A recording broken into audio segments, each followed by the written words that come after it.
Cenjene gledalke, spoštovani gledalci televizije AS, pred nami so praznični dnevi. Dan vseh svetih, ki ga praznujemo na 1. november, seveda katoličani in tudi nekateri drugi, ki verske skupnosti pri nas in seveda v oddaji Aktualno, gre za aktualno zadevo, bo tekel pogovor z stolnim župnikom stolne župnije svetega Nikolaja v Murski Soboti z gospodom Goranom Kuharjem. Gospod Kuhar, dobrodošli v našem studiu. Hvala lepa, lep pozdrav vam in vsem, ki nas gledajo. Torej, rekel sem praznik vseh svetih. V katoliški cerkvi je daleč to od tega, da je to dan mrtvih, ki je pa, ne? Čeprav smo veliko časa, veliko let imeli v preteklosti napisani 1. november, dan mrtvih, ampak ne gre za to. V katoliški cerkvi gre pravzaprav za dan vere, upanja in tudi ljubezni, ne nazadnje, do naših pokojnih, do tistih, bomo rekla na vednicah, svetnikov, ki niso uradno priznani kot svetniki, so pa naredili veliko, veliko dobrega za človeštvo. Morda takšni živijo tudi danes med nami? Gotovo živijo med nami, jih verjetno poznamo, se z njimi srečujemo, na nek način pustijo vtis. So pa ljudje, ki so živeli med nami in za katere cerkev ni nikoli uradno speljala postopka za razglasitev za svetnika, pa so prav tako lahko v nebesih. Torej, katoličani nismo nekrofili, da bi častili mrtve, pač pa častimo žive. Cerkev je občestvo, kakor pravi katekizem, treh skupin. In cerkev sestavljamo krščani, ki smo živi, ki potujemo od rojstva do groba,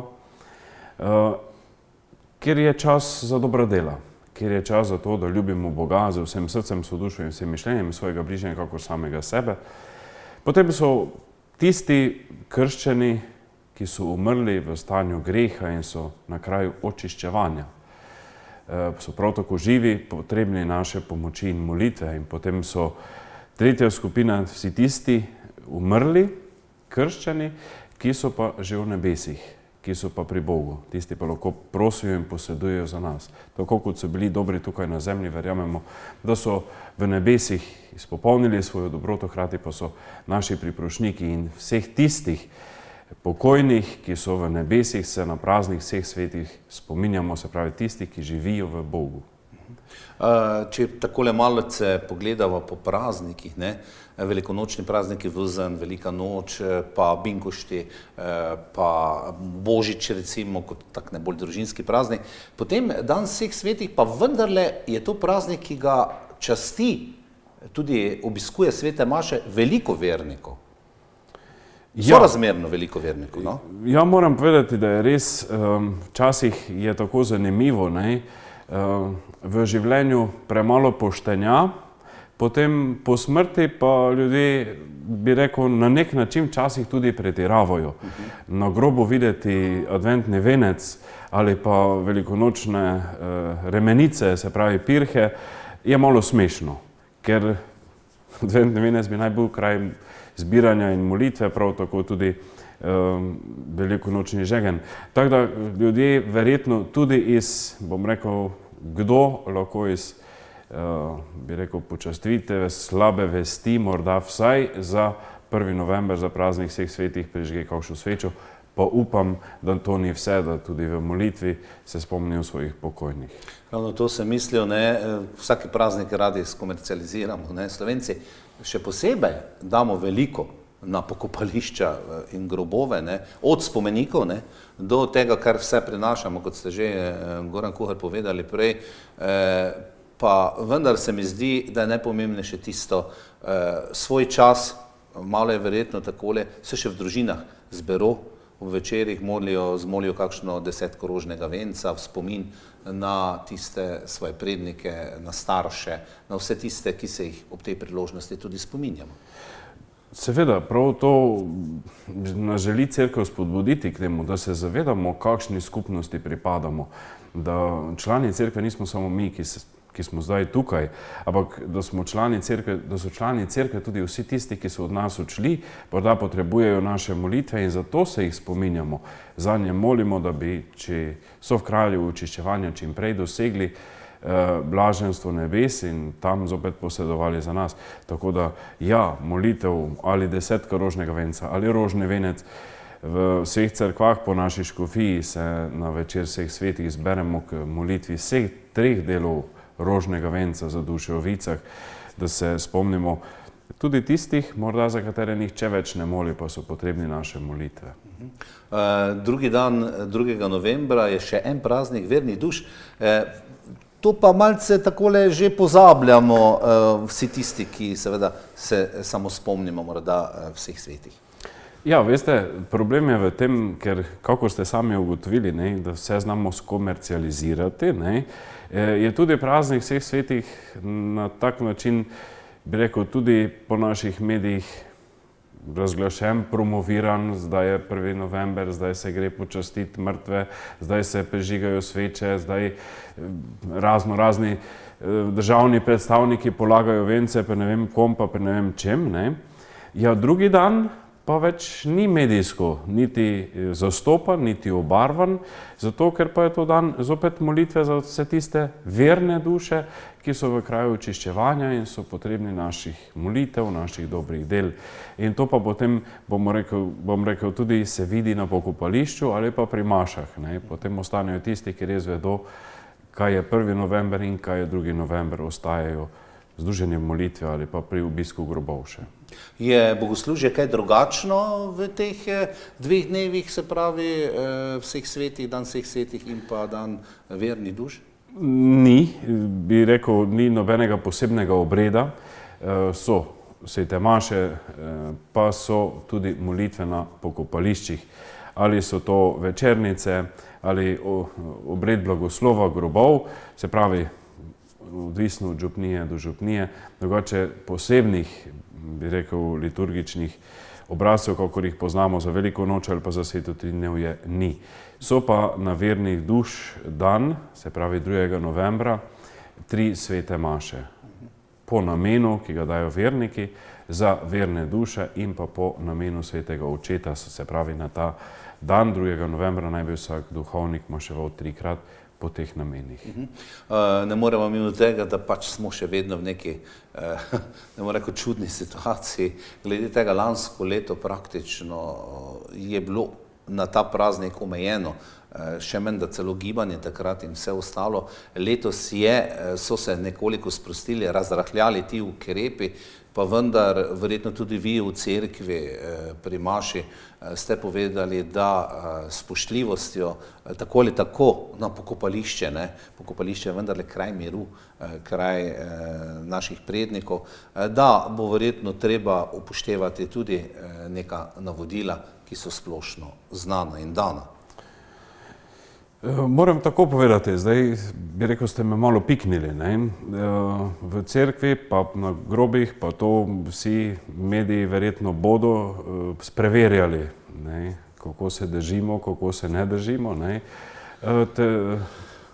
Tisti, ki protestirajo, pa lahko delajo, kar hočejo. Ampak vseeno, ja, se bomo potrudili, tako kot že do zdaj, da vedno tudi ljudi upozorimo, da skrbeti za zdravje ne pomeni samo skrbeti za svoje zdravje, ampak skrbeti za zdravje tudi drugega, bližnjega, se pravi, da normalno spodbujamo k temu, da se držimo reda, ki pač v tem trenutku je za naše dobro. Duhovniki opravite tudi sveto mašo na pokopališču, pri Vežici ali kjerkoli druge praktično, potem ljudje nekateri pridejo bliže, velja pa za vse obiskovalce pokopališča, ne, tako da smo deležni pravzaprav vsi. Je ta navada tudi pri vas v Murski Soboti? Torej, v Murski Soboti imamo na pokopališču sveto mašo, ker je okrog grobov, duhovniških grobov tudi kapela in je tam vsako leto, razen lansko leto ni bila, na praznik vseh svetih in pa na vernih duš dan sveta maša na pokopališču. Ja, velja pa za vse, ki so na pokopališču. Komu pa koristi, pa je zopet drugo vprašanje. Zdaj, pač mesto je mesto, pa svoje zakonitosti. Včasih bi bilo fajn poudariti, kje smo, na kakšen kraju se nahajamo. Večkrat se pa čudim prav v soboti na pokopališču, ko je maša, ne, Mnogo ljudi, bi rekel tako, indiferentno gre mimo, ampak gre spoštljivo mimo, ne. Mnogo ljudi pa hodi tako kot če bi bili v parku ali pa na stadionu, glasno govoreč, iščejo grobove, ne. Ja, to bi bilo tudi treba poudarjati, da je neka pieteta, je kraj miru, da se ljudje tudi tega držijo. Je pa od župnije do župnije različno. Nekateri imamo maše, nekateri pa morda samo blagoslov grobov ali pa večernice. Vemo, kaj si voščimo ob veliki noči, ob božiču, ob teh praznikih. Kaj bi vi zaželeli vernikom ob tem prazniku vseh svetih, morda še kakšen napotek, mogoče kakšno vašo željo tukaj izrazili ob koncu najinega pogovora? Tako bi rekel, skozi vse leto se v cerkvi nekako to spominjam.